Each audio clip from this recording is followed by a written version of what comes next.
नमस्कार सभी पेंशन धारकों का अभी के इस वीडियो में स्वागत है। अभी के इस वीडियो में देश के लगभग 65 लाख पेंशन भोगियों की पेंशन के नियमों पर सरकार द्वारा बड़ा फैसला किया गया है। इससे जो है वो लाखों पेंशन धारकों को लाखों का फायदा होने वाला है। तो जी हाँ दोस्तों, केंद्र सरकार के जो लगभग 65 लाख पेंशन भोगी है तो उनकी पेंशन के नियम में सरकार द्वारा एक अहम फैसला लिया गया है। तो उसी फैसले के बारे में अभी मैं आपको इस वीडियो में जानकारी देने वाला हूँ, साथ में बताने वाला हूँ कि किस तरह से आपको जो है वो लाखों का फायदा हो सकता है। तो जी हाँ दोस्तों, आप इस वीडियो के साथ अंत तक बने रहिए ताकि ये जो इम्पोर्टेंट अपडेट है तो इसकी जानकारी आप सभी को मिल सके। और इसी तरह के अपडेट जानने के लिए अगर आपने चैनल को अभी तक सब्सक्राइब नहीं किया है तो चैनल को सब्सक्राइब करके रख लीजिए और उसके बाद जो बेल का बटन आएगा उसे भी आप प्रेस कर दीजिए ताकि भविष्य में जो भी अपडेट आए तो उसका नोटिफिकेशन आपको सबसे पहले मिल सके।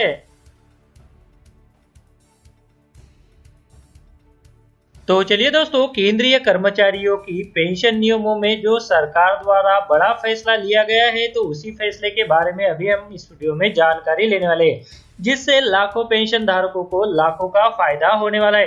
तो जी हाँ दोस्तों, जैसे कि आप स्क्रीन पर देख पा रहे हैं कि बताया गया है कि केंद्रीय कर्मचारियों को बड़ी राहत, पेंशन नियम पर सरकार का अहम फैसला, लाखों का होगा फायदा। तो जी हाँ दोस्तों, ये जो बड़ी अपडेट यहाँ पर आई है तो इसी अपडेट के बारे में अभी हम इस वीडियो में जानकारी लेने वाले हैं। तो जैसा कि यहाँ पर बताया गया है कि देश के लाखों केंद्रीय कर्मचारियों के लिए बड़ी राहत की खबर है। सरकार ने एक महत्वपूर्ण फैसला लेते हुए पेंशन के नियमों में बदलाव किया है।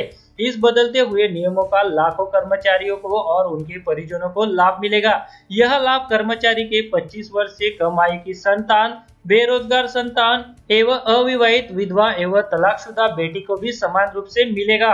आज हम इस वीडियो में इसी के बारे में विस्तार से इन नियमों के बारे में जानने वाले हैं और कैसे इसका लाभ हो सकता है तो उसके बारे में डिटेल में जानकारी लेने वाले हैं।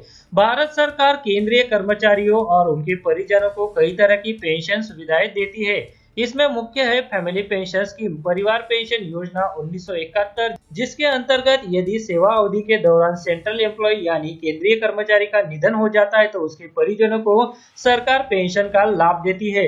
7वें वेतन आयोग के नियमों के अंतर्गत इससे पहले यह था नियम कि सेंट्रल एम्प्लॉय यानी केंद्रीय कर्मचारी के परिजनों को सामान्य पारिवारिक पेंशन प्रदान की गई थी जिनकी मृत्यु नौकरी के दौरान हुई थी, लेकिन सेवा अवधि 7 साल से अधिक है। तो जी हाँ दोस्तों, अगर किसी कर्मचारी की सेवा अवधि 7 साल से अधिक है और उनकी मृत्यु हो जाती है तो उस केस में यहाँ पर केंद्रीय कर्मचारियों के जो परिजन है तो उनको उनकी पेंशन का लाभ जो है वो मिलता था। अब इस नियम में ढील देते हुए सरकार ने बड़ा बदलाव किया है।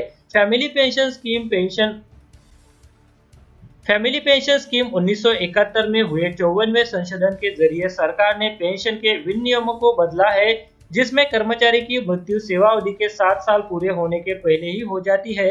अब नए नियमों के अनुसार 7 साल की सेवा अवधि पूरी करने से पहले ही यदि किसी कर्मचारी का निधन हो जाता है तो उस कर्मचारी के परिवार के सदस्य अब 10 वर्ष तक भी कर्मचारी के अंतिम आहरित वेतन यानी आखिरी सैलरी का 50% राशि पाने के पूर्ण रूप से हकदार होंगे।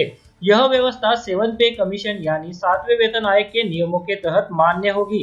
अभी तक यह होता था कि कर्मचारी के निधन के केस में कम से कम 7 वर्ष तक की सेवा देने वाले सेंट्रल एम्प्लॉय यानी केंद्रीय कर्मचारियों के परिजनों को अंतिम आहरित वेतन की 50% राशि बतौर पेंशन मिलती थी। ऐसे में वे कर्मचारी जिनकी सेवा अवधि 7 साल से कम के दायरे में आती है, उनके परिजन अभी तक अंतिम आहरित वेतन का महज 30% का पैसा ही प्राप्त करने की पात्रता रखते थे।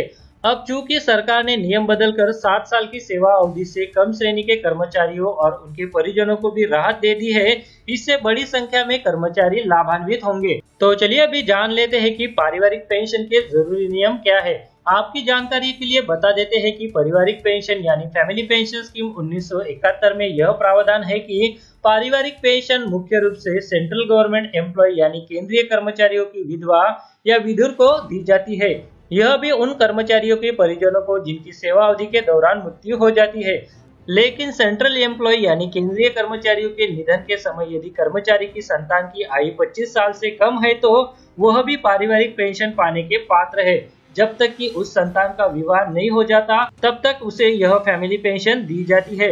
दूसरी शर्त यह है कि जब तक उसकी मासिक आय 9,000 रुपए से कम है उसे पेंशन मिलेगी। 9,000 रुपए से अधिक आय होने पर यह पात्रता समाप्त हो जाती है।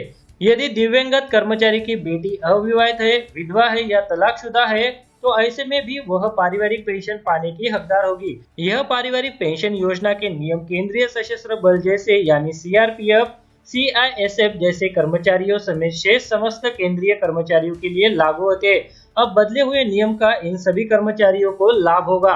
तो जी हाँ दोस्तों, यहाँ पर केंद्र सरकार द्वारा पेंशन नियमों में ये जो बड़ा बदलाव किया गया है, जिसके तहत अभी जिन कर्मचारियों की मृत्यु सेवा काल के दौरान हो जाती है, यानी उन कर्मचारियों की जो सेवा है तो वो 7 साल से कम है, तो उनको भी जो है वो भी 50% राशि पाने का पूर्ण रूप से हक होगा। तो जी हाँ दोस्तों, यहाँ पर ये जो बड़ा बदलाव कर्मचारियों की पेंशन नियमों में किया गया था, तो उसी के बारे में अभी हमने इस वीडियो में जानकारी दी।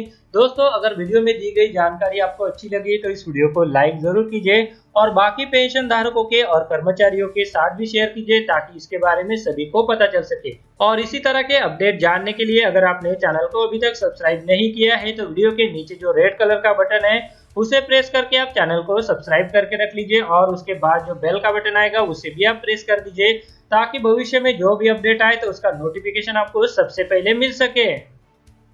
पहले अगर आपने ट्रेडिंग अकाउंट अभी तक ओपन नहीं किया है तो वीडियो के डिस्क्रिप्शन में ट्रेडिंग अकाउंट ओपन करने के लिए मैंने लिंक दे के रखा है, और अगर आप उस लिंक पर क्लिक करके ट्रेडिंग अकाउंट ओपन करते हैं तो आपको 300 रुपए का फ्लिपकार्ट वाउचर भी मिलेगा। तो जल्दी कीजिए और वीडियो के डिस्क्रिप्शन में दी गई लिंक पर क्लिक करके आप ट्रेडिंग अकाउंट ओपन कीजिए।